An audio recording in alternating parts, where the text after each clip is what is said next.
మంత్రి అనగాని సత్యప్రసాద్ మాట్లాడుతున్నారు. లైవ్ చూద్దాం. రైట్స్ ఇచ్చే విధంగా కూడా చూస్తూ ఉన్నారు. అలాగే యూఎల్సీ కూడా ముఖ్యంగా, ఎందుకంటే ఇది రాష్ట్రంలో ఉన్నటువంటి సమస్య.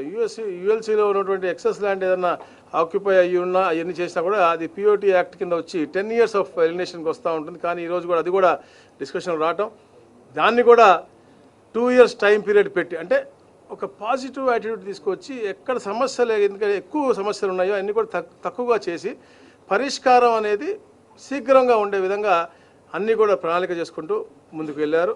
అలాగే ముఖ్యంగా గాజువాక ప్రాంతం వాళ్ళు కూడా ఏదైతే గతంలో 301 జీవో ఇచ్చారో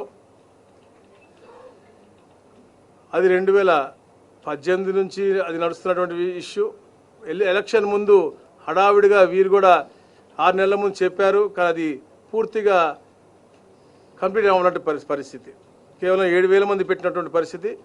ఈ రోజున ఆ జీవోను కూడా సవరించి వాళ్ళకి కూడా నామ్స్ పెట్టి గతంలో ఇచ్చినటువంటి జీవో కంటే కొద్దిగా అధిక కొంచెం రేటు పెంచి వాళ్ళకి కూడా రికగ్నైజ్ చేయడం. అంటే ఇది ఎంతో విశాఖపట్నంలో విశాలంగా అందరూ ఉన్నటువంటి అన్ని ప్రాంతాల్లో కూడా ఒక ఆనందమైనటువంటి వాతావరణం కల్పించే విధంగా, రెగ్యులరైజేషన్ చేసే విధంగా, అంటే భూ హక్కుల్ని వాళ్ళు కల్పించి వాళ్ళు, ఎందుకంటే మనం చూస్తూ ఉన్నాం, చెప్తా ఉన్నారు ఎమ్మెల్యేలు కూడా, వాళ్ళు ఎప్పటి నుంచో ఉంటా ఉన్నారు, చిన్న రిపేర్ చేయడానికి లేదు, కరెంటు పోతే కరెంటు వైర్ వేసుకోవడానికి లేదు, అలాంటి చాలా దుర్భరమైన పరిస్థితిలో ఉన్నటువంటి జీవితాల గురించి చెప్పారు. కాబట్టి అది చలించిపోయి గౌరవ ముఖ్యమంత్రి తప్పకుండా మంచి చేయాలని చెప్పేసి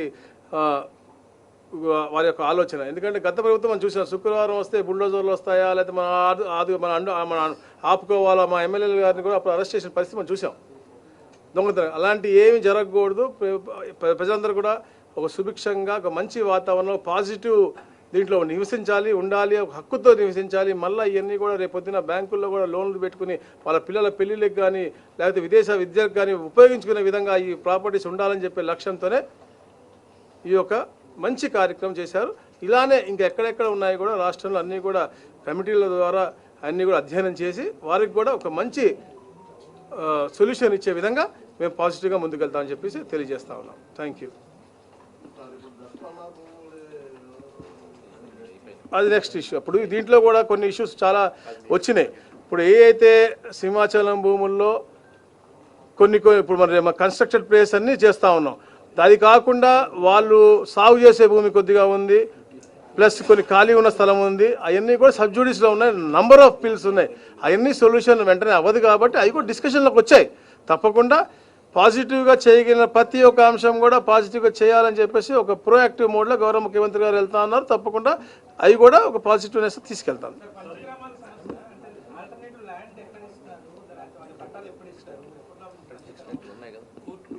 అది కోర్టులో ఉంది. ముందు మేము ఎక్కడ ఇస్తున్నాము అనేది మేము ఐడెంటిఫై చేసుకుని మేము దాన్ని కోర్టులో సబ్మిట్ చేయాలి. చేసిన తర్వాత అది రిలీజ్ అయిన తర్వాత పెద్ద కార్యక్రమం చేసి తప్పకుండా 12,000 కుటుంబాలకి న్యాయం చేసి వాళ్ళకి ఇస్తాము. అది మంచి వాతావరణంలో కూడా చేస్తాం తప్పకుండా. మా అది వేశారు విజిలెన్స్, ఇంతకుముందు విజిలెన్స్ వాళ్ళ రిపోర్ట్ కూడా ఉంది.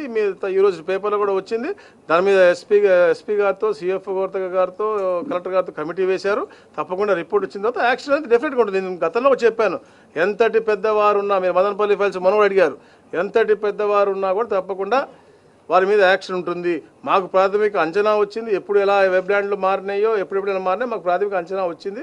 మేము కూడా గతంలో పత్రికా సోదరులకు చెప్పాము.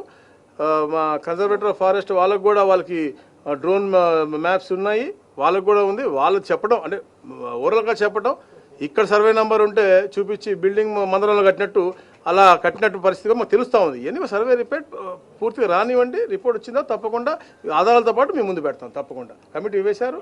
3 men జిల్లా SP, conservator of forest and collector గారితో ఒక కమిటీ వేశారు. ఆల్రెడీ అది సిఎస్ గారు ఆర్డర్ కూడా ఇచ్చారు ఇవాళ పొద్దున్నే. తప్పకుండా ఆ నివేదిక వచ్చిన తర్వాత మళ్ళీ ఇక్కడే కూర్చొని విత్ పక్కా ప్రూఫ్ మేము చెప్తాం. Thank you. మా పల్లా గారు మాట్లాడు.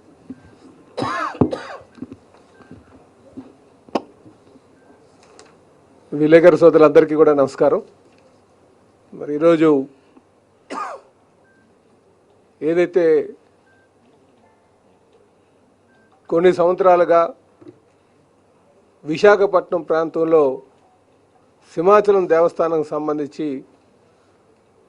ఆ ఎంక్రోచ్ అయినటువంటి ల్యాండ్ ఏదైతే ఉందో సుమారు 420 ఎకరాలు 12,149 ఇల్లులు నిర్మాణం చేసుకొని ఎప్పటి నుంచో నివాసం ఉంటున్నటువంటి వారి కోసం ఒక వెసులుబాటు కల్పించాలనే ఉద్దేశంతో ఈ రాష్ట్ర ముఖ్యమంత్రి గారైనటువంటి శ్రీ నారా చంద్రబాబు నాయుడు గారు ఈరోజు అలాగే ఎన్డీఏ పార్ట్నర్స్ అందరితో చర్చించి ఒక నిర్ణయం తీసుకో